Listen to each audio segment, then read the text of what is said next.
Hello, everyone. Welcome to the Criterion Connection. I'm Wade. And I'm Joe. And we're here to start our Wes Anderson month of February 2022. Right now it is February 2nd, 2022, so it's 2/2/22. We're doing, for the occasion, we're doing Life Aquatic with Steve Zissou. 222 Zissou. No relation. It's from 2004. And, it stars Bill Murray, Owen Wilson, with the Wes Anderson people. I think it might have been the first Willem Dafoe Yes. Oh, my God. appearance in a Wes Anderson. Okay, I'm just going to straight up just getting right into the meat and potatoes here. Willem Dafoe is the best part of this movie as Klaus. Yeah, Klaus. My favorite is when they do like a video. No. You don't know how much that means to me. What do you mean? Remember when Ned puts him on the flag? Oh, and he's yes. like, you don't know how much that means to me. Yeah. He's like, I'm glad you like it. And he's like, no, I don't like it. And then just like walks away. There's a lot of the like there's one I do like they rewatch like a rerun, and he's got the mohawk. Yeah. Like he is just so good. Like in anything. He's like super. Oh, yeah, he's super serious in this, but then he gets like really emotional. Like you really care for Klaus and his like nephew. The little nephew. Werner. Yeah, Werner. So basically, it's about Steve Zissou, who's a kind of like a Cocteau, an explorer, kind of. Sorta. He's very. I would equate him to almost like a crocodile hunter. Yes. He not only just explores places, but he's also like documenting wildlife, and really like he's like a nature show or documentary. Yeah, and there's like a thread of the plot is he's hunting down this jaguar shark that killed his friend Esteban. And you see it opens the most Wes Anderson way possible. Mm-hmm. And they show like part one of this hunt for the jaguar shark. And Esteban gets killed, and they're like, did you get a shot of it? Oh, I dropped the camera. It's a thing of like, is he telling the truth? Is this a fake thing? Which way would be like, where's Esteban? But like, they're trying to figure out like, is this real? At the same time, he's like, I want to do this. We're going to do this documentary. We're going to get part two. We're going to do that. And he finds someone that may be his son, played by Owen Wilson, Ned. Mm-hmm. Ned Plimpton, who ends up maybe becoming Kingsley Zissou. Yeah, and then it becomes Kingsley Ned Zissou because he doesn't want to lose Ned. Yeah. But his real name is like Edward. Mm-hmm. So it's like, yeah.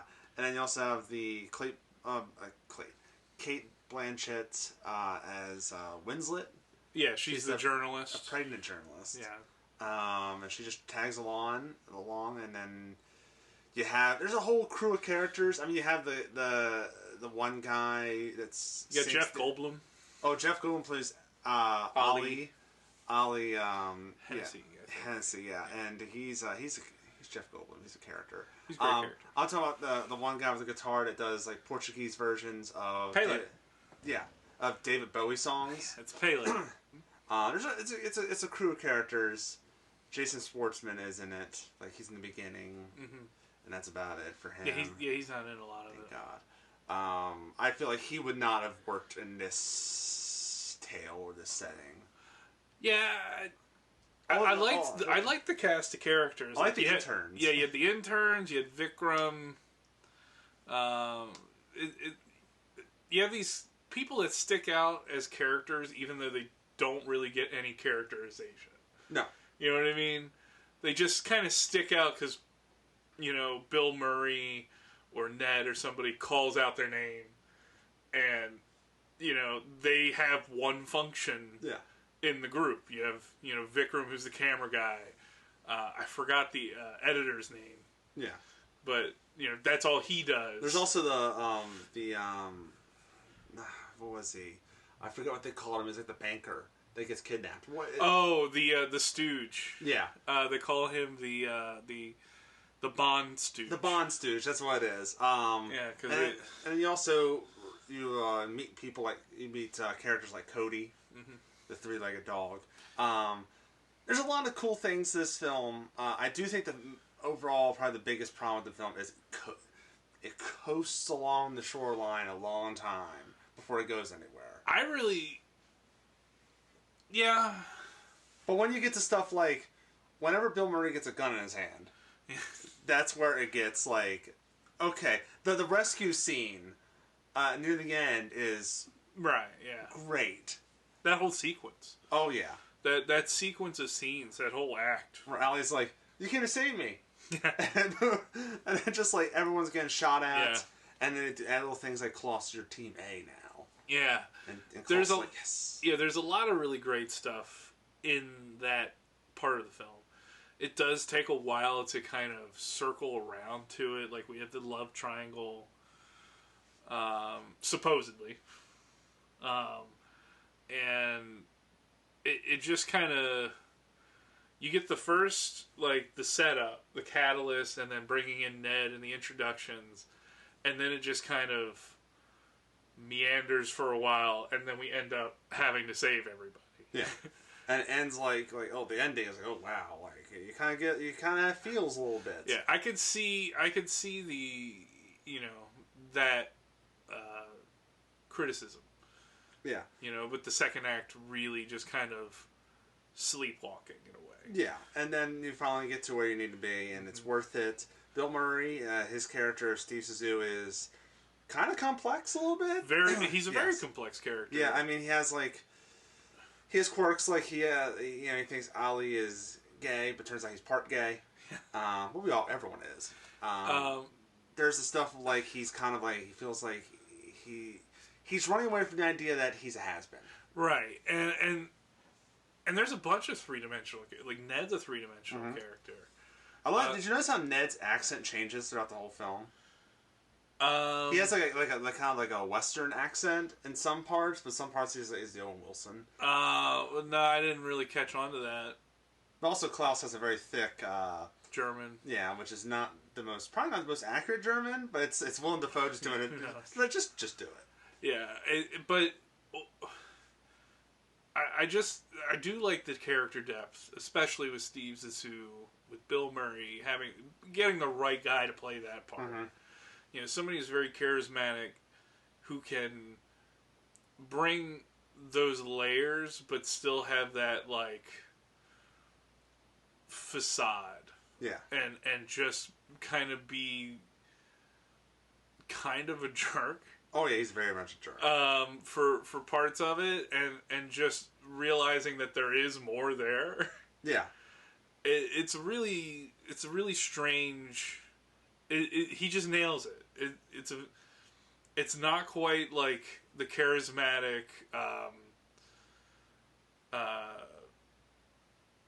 I'm blanking on the character's name in Ghostbusters. Venkman? Yes. Yeah, like Peter Venkman, where he's not like joking all the time, but he is kind of a jerk to some people, and that's just kind of like, he's able to pull it off. Yeah. And having Owen Wilson play Ned, who is innocent, very innocent, may be his son. Who knows? Yeah. Because we get those questions later, and just having Bill Murray, Steve Zissou deal with his legacy, and that's kind of the big part of the movie too. Is what is his legacy, and then having Ned show up, it's a way of him preserving his legacy, even if it's not his son. Yeah, and it's a really well done and layered film. And I certainly enjoyed this quite a bit. To me, it's more on the Moonrise Kingdom side than some of these other films I've seen by Wes Anderson that I will not name quite yet. Yeah. I will say there's two things that I really appreciate. I do like the boat. Mm-hmm. I like how they do this introduction on the boat, but also when him and Ned are having like an argument over Winslet. They're going throughout the entire boat. Like, it's not just like, oh, it's like they basically built that. No, the whole thing is a set. Yeah. And they built through it, and it's really fun, especially when they run to the camp. Like, they run into, like, the sauna room, and there's Klaus is like, are you guys fighting? Just like, it's fun. Also, before we move on, a big shout out to the end credits, where I looked it up. Apparently, it's very inspired by the Buckaroo Banzai end credits, when they're all walking together. Yeah. Which is like, I'm a big Buckaroo Banzai fan, so it's like, yes. When I saw it, I'm like, oh, is that Buckaroo Banzai? And I look it up. Apparently, on the Criterion commentary, he states that like he may took inspiration or ripped off Buckaroo Banzai's end credits. But yeah, Joe, would you recommend this film to the general audience? And one more thing I wanted to bring up is I really loved the visual effects they did.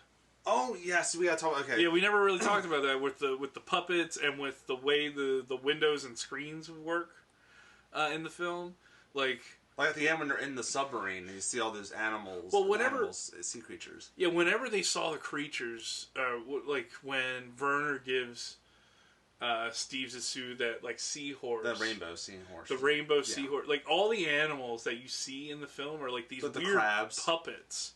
The crabs, are they baiting? No. I can't tell. And I thought that was really cool. I really liked it, and you could see where from here he's going to jump to Fantastic Mr. Fox, and then later Isle of Dogs. I think it's done 100,000 times better here, because to me it's very endearing. The way these look, I didn't like Fantastic Mr. Fox, and I didn't like the way Isle of Dogs looks. Okay. And I really liked whenever you see them looking through like windows or the portholes of a ship or the submarine, it's this crazy, like, I don't know if it's like a screen or backdrop effect, but I really, like, I thought it was super cool and super unique. And also with that synth. Yeah. Synth, I did laugh when, Steve's talking about their aquatic gear, and he's like, "Oh, we have this rabbit ear thing, so we can listen to music." And he just starts dancing to it. It's funny, and then also like it pays off when they're actually exploring the ocean. But yeah. So back to the original question, Joe. Would you recommend this Wes Anderson film? I would. I actually really, really enjoyed this. You know, just like Moonrise Kingdom, you know, I think it's a really interesting story. It does, you know, have that second act that slows way down, but I think beyond all that, like, I think it's very worthwhile watching. For Willem Dafoe alone. Willem Dafoe and Bill Murray, like, they kill it. They kill it in this one. And this is like peak Bill Murray when he's starting to do the more serious stuff, but also he's an older Bill Murray. He's doing like the dryness before he became... Before Zombieland happened, where it's like Bill Murray's the punchline or whatever. Yeah. Like now, this is like where he's kind of like a second coming, like a second like a renaissance, like a second revival. I also recommend this film. Like I said, Wes Anderson is hit miss. Mm-hmm. This is a hit for me. The middle part, I do think, is 2 hours long. I feel like you could have took 15 minutes off that easily. Yeah. But I understand Wes Anderson wants to put the quirk in there, and a little quirkiness to there. Like the whole thing with Ned and Klaus, like they're even. Mm-hmm. No, I owe you one. No, we're even. And also the electricity going out, random, like the little things there. Some jokes hit greatly, and some don't. So yeah, I mean, I'd recommend it to the general audience. And it's not so much like Wes Anderson stylistic calling itself, like calling attention to itself. Yeah. Like you don't have the, like, you know, we all love his play with symmetry and camera movement, and it's not as much of it. It's I think tastefully done in this. Yeah. It's not overwhelming with the color palette having to be a certain way. Like, you know, it just, I think this is the right balance. Yeah, I agree. So that's our thoughts on Life Aquatic with Steve Zissou. Let us know in the comment section below what you think about this film. What's your favorite Wes Anderson film? Is like we've done Bottle Rocket, we've done Moonrise Kingdom, we've done Fantastic Mr. Fox. We have 3 more we're going to do this month. There's still more. And of course, probably French Dispatch is going to be. And there's always more coming. Yeah. So let us know there. Follow us on Instagram, Condish Productions. Like, subscribe, share this video and the channel. So I guess that's about it. Until next time, I'm Wade. And I'm still Joe. And we will see you later.